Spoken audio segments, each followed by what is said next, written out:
Hello everyone, Kurt Olford here and welcome back to another episode from Home Fighter Labs. Today we continue on with Fiore's sword in one hand section, and we're going to be looking at the first plays of the manuscript. Now, a big part about this manuscript right here that I think is very fantastic is that I believe that it is made to design so that you can see one perspective into another, so we can see the angle of striking and so on and so forth.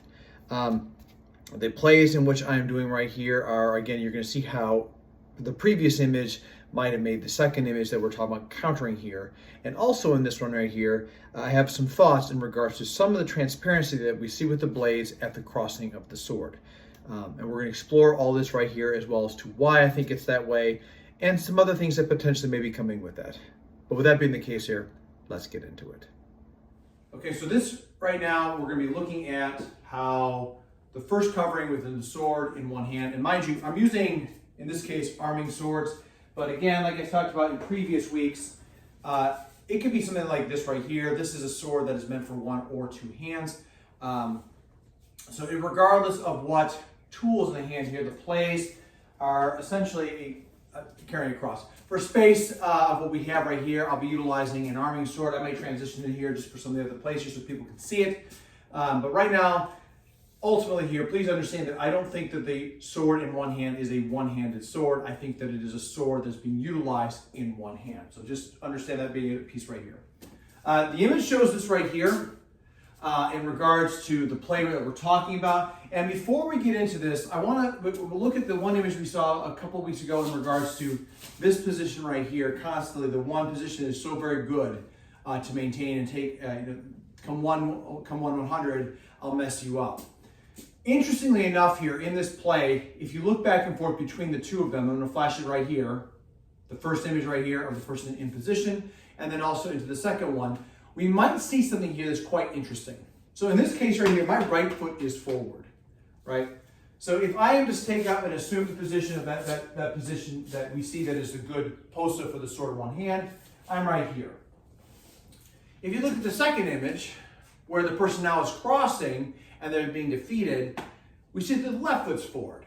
So I want to talk about what I think is actually happening right here in this context. And personally, what I think is happening is that from this position of the sword in one hand, they're coming out and they're striking out this way. They're utilizing essentially a revezzo, if you will, strike that's coming across into that kind of concept.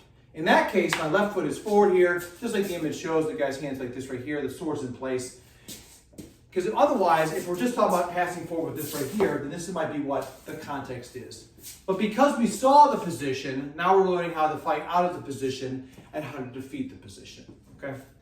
So in that case right here, what I think Fiore is talking about, and it doesn't necessarily matter because all crossings come in different directions. Because he doesn't, as far as that goes right here, we just have the sword in place, it's covered in some form or fashion, and then we have off that, okay? Right now is a good time also to talk about the four things that Fiore says that we can do with the sword. He covers this in the sword in two-hand section. However, because this is a very important piece right here, because I think the plays that are coming afterwards, we're going to see a series of things that make this very interesting, okay? So first and foremost, there's four things that we can do with the sword. The first one that we can do is we can strike. So I can strike my opponent. I can cover, which to me right here is, so blade on is strike with the sword. Covering is blade off, but it's in space and time, some form or fashion here. I can cover in form as something is coming at me to strike. And then the last one is, so the last two are binding and breaking. And for what my interpretation is, binding is a edge-on-edge concept where you have a stick. So if we press into each other here, we start getting blades that lock into place. Whereas a break is an edge against flat, where nothing's stopping right here, and I can pause to push this down because I'm using the flat of the sword to cause misdirection. So those right there are very important because ultimately, even though he talked about that later on, I don't think it's just there in the sword in two-hand section. I think it has more to do with the fact that that is a continuum of the sword itself. So if we take the information right there and we move forward with this, the person that is in this poster right here is made in a position where they stretch out and they're cutting across that fendente line into a position, teeth to knees across, and it allows them to end up in that position where it's boom. So if I'm standing here like this, Kind of just going to assume that good position right here, and he's going to strike that backhand shot, which comes across right here. And again, as you can see with the image, his left foot's forward here, his hand's down here, and now he has this strike. Okay? The first image, we don't know how he gets there. We know he says to take, I can perform an offline accrescimento, which to be able to find them open. So again, if we know, as far as this goes right here, this is your accrescimento, is extension of the legs. So ultimately, as he strikes in with the sword, what I think is happening here is he's coming into this position. Now, one of two things is happening. A lot of people will talk about passing offline. I've not passed yet. There's nothing that's passed. I will pass afterwards.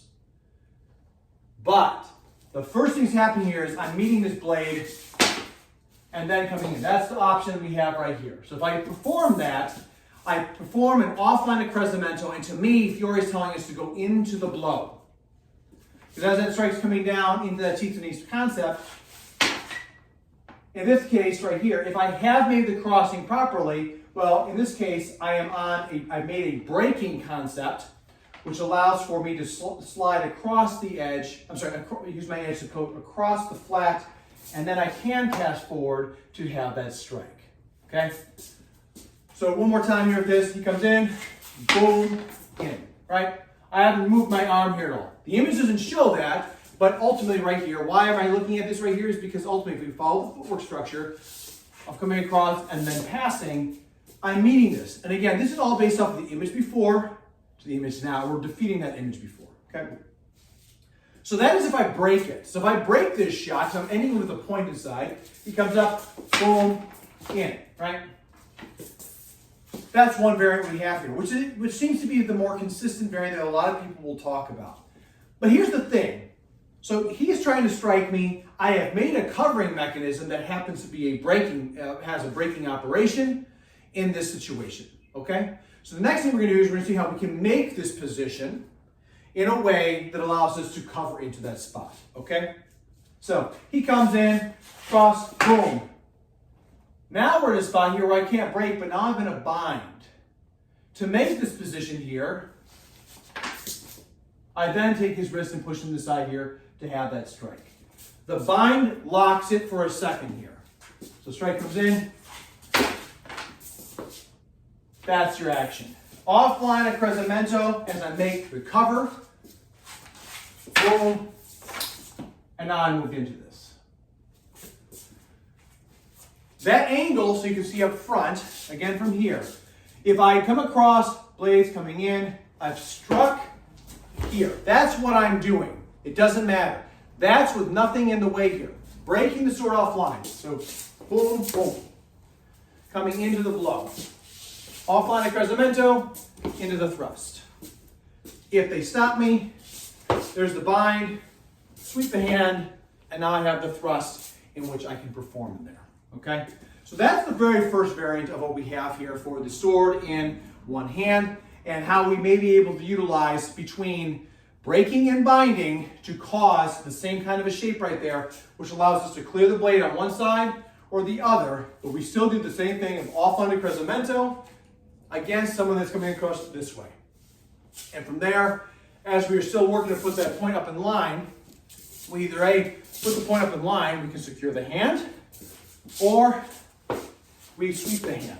One last time with the break here, secure the hand. Why? I don't want him to return on me. And also his left leg's forward. So we have the hand that's in front right here, or bind comes in, he binds them, and we're here. The same image is the concept right there. It doesn't matter, but there's two things right here. Remember, a drawing, not a flip book, not a video. So as you can see with the video, like I was saying before, I take a look at the sword in one hand section, and I can see how the man, when Fiore's depiction of the guy in the best position for the sword in one hand, but how that may also be extended outward into that first crossing, whether it be with a passing step or with an accrescing step, etc. They're all different variances of what you can and can't do. As you know, I'm not much of a stickler when it comes down to the images in here, because I think what Fiore is trying to do here is he's not saying fight only this way. No one fights only in a certain way. That's unrealistic. And I don't think that that is also plausible when it comes down to when people actually are in a very serious fight for their life. What I think is happening here is that Fiore is depicting an image right here about how we make a crossing of the sword and how we can make that out of the original position that we were in, but also off of that, the two ways in which we might shift. Again, as I said before, the crossing of the sword right there to me looks very transparent. As I look at the manuscript right here, it looks quite transparent right there. And I wonder if that was either A, that could have just been the limitations of the artist at the time, but it could also be that if you cross either way, whether you break across or whether you come across it and put the sword onto the other side, I wonder if the shape and everything else is the same. And that to me is the considerations that I think about right here. Again, I don't think Fiore is a one and done play section. I think he understood that, and I think he understood many other things that came down to how we have to shift in different directions. And that's just a part right here that I put into consideration when I build this. So that's really going to do it for this video right here. Again, the sword in one hand is not a complicated play. The part that makes it complicated is that it is not forward fencing. It is not that like you see within Olympic fences. It's not like you see within Kendo. It is round rotational concepts because you are trying to strike to weak points of the body. We're going to be talking a lot more about that sword in one hand position, which by the way is just first master dagger.